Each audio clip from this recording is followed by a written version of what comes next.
Hi everyone, let's talk about Joy by Envy. This was a piece I was really excited to get in a delicious color called Chocolate Cherry.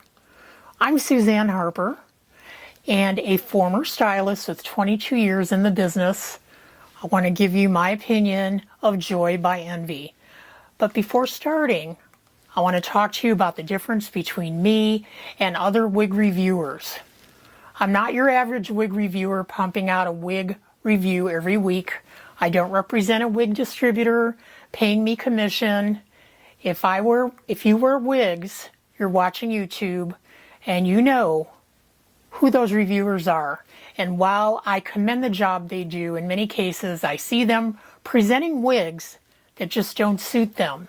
Either the wig doesn't go with their skin tone or the style they're presenting is not right for their face shape, body shape, jawline, features, neck, length or width, and finally, their age. In a lot of cases, it may be better just to show the wig on a mannequin head. As a stylist, I would take all these things into consideration when recommending a style for a client. The same thing holds true in the world of wigs. So if I'm going to present a wig to you in a review, I'm going to start by making sure it's a wig that I myself can wear or would want to wear.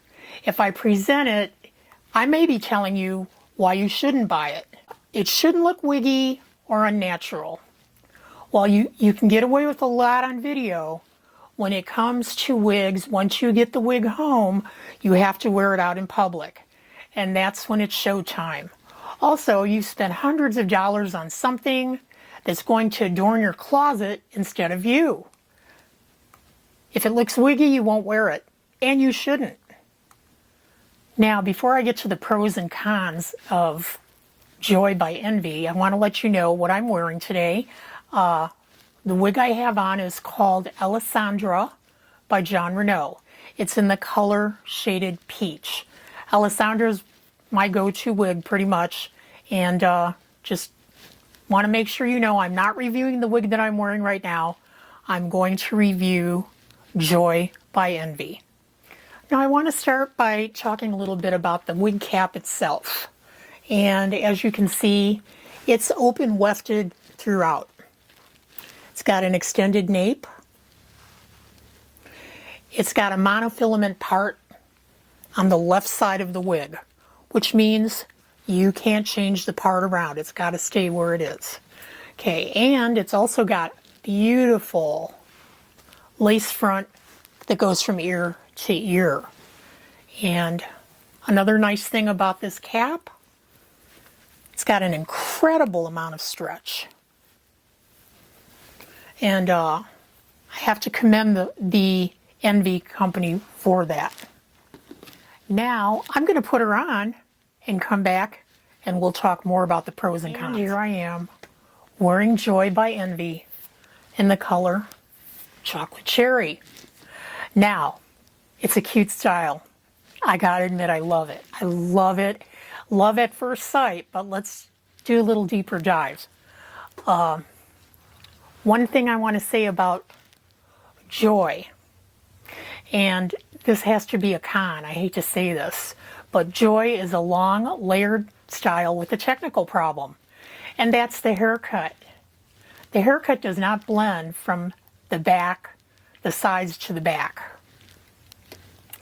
And let me show you what I'm talking about. There's the hair right here. Does not blend with the hair right here. This is the back, this is the side. Do you see the drop off? That's going to present some problems. The front is going to look like a mid-length style. Let me do this. Do you see what happens? It looks like a mid-length style.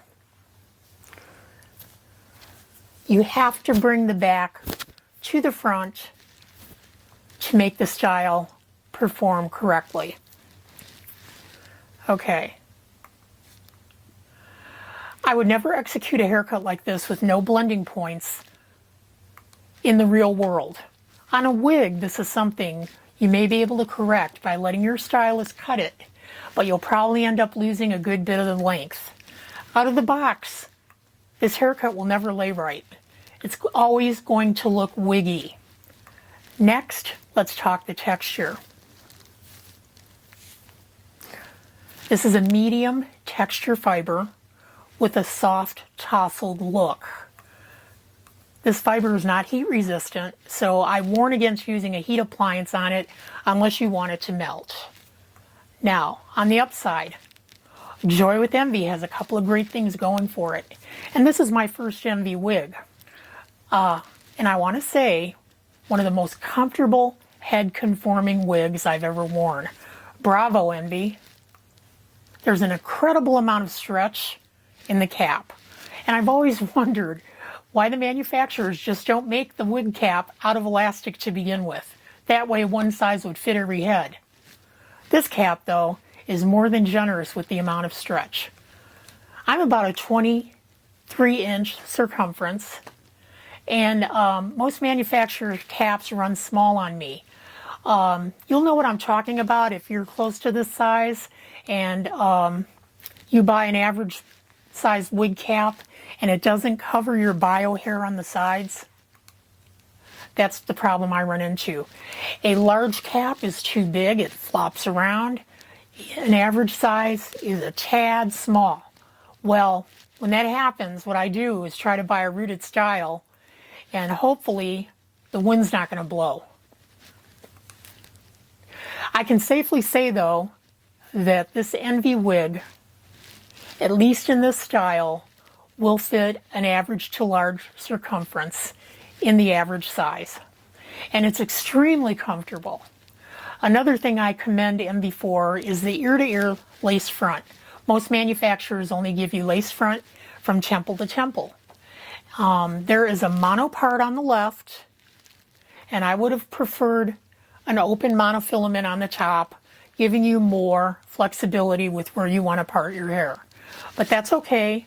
This is still a very cute style, but you are committed to parting it the way you see it.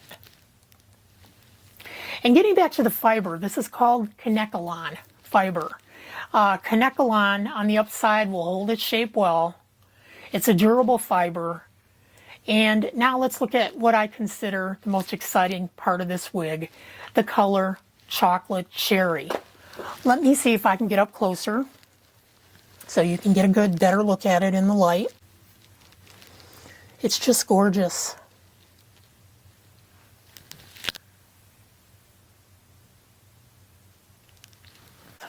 Envy describes this color as dark brown roots with an overall medium brown base and deep red highlights. But it's so much more than that.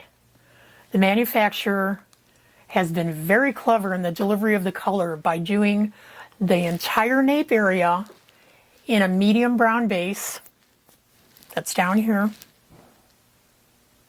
with intense burgundy red highlights. It's a very modern, edgy look. And I just love when a manufacturer plays with color like this. You look like you just walked out of a salon with a very pricey custom color. Okay, as gorgeous as this color is, it's way too shiny. And that is another fail for the manufacturer. I have the feeling, though, it's because of the Kanekalon fiber. Envy seems to be a line that offers you a lot of bang for your buck, possibly by using an obsolete fiber. And when I say obsolete, Kanekalon is not the newest kid on the block. You'd be better off to spend a little more money for a heat-resistant fiber, and would it be much more natural looking? Yes. And would you get more versatility out of the wig? Yes. You can doctor up that shine with a dry shampoo. Here's what I used. It's called Weekend Hair by Joico. You just spray it on. You just spray it on like hairspray, brush it through, and it's that simple. But here we go. You're already spending $300 on a wig that you have to doctor up. So do I recommend Joy by Envy? Well, I'm leaning towards no because of the haircut. You do have to do a lot of customization out of the box. And I understand making a wig your own, but I have a hard time justifying spending hundreds of dollars on a wig that will pretty much have to be redesigned to make it look good on you. And if you can't take a wig out of the box, shake it, put it on, fluff and go, then maybe you brought yourself the wrong wig. Oh yes, try Raquel Welch or John Renault, for example. You can usually fluff and go. Think about that. If you own this wig and disagree with me, let me know in the comments below. If you love the wig, let us know why. Every opinion helps the community. So let's review the negatives. Bad haircut, obsolete fiber, not heat resistant, too shiny, left mono part, and too much customizing needed to make it look good out of the box. The positives: extremely comfortable wig cap, ear-to-ear lace front, spectacular use of color, and moderately priced. Although I started my channel with wig reviews, I review other products as well. I share my weight loss journey and my experience as an Amazon Vine reviewer, and a little bit of celebrity chit-chat just for fun. Check out my channel, Sue702. I'd love to have you join the community. And if you got anything out of this video today, I'm hoping what it will do is help you be a little more mindful when you're choosing a wig for yourself. How much customizing are you going to have to do, and is it really worth it? Either customize, spend a little more money to do that, take the wig to your stylist, let her do a trim, or just buy a slightly better wig to begin with from maybe a little more expensive wig line. That's just my opinion. I do like the versatility of the heat resistant fibers, and I think you get a lot more for your money that way in the long run. Anyhow, until next time, wear joy in good health, and I'll talk to you again soon. Have a great day, everyone. Bye.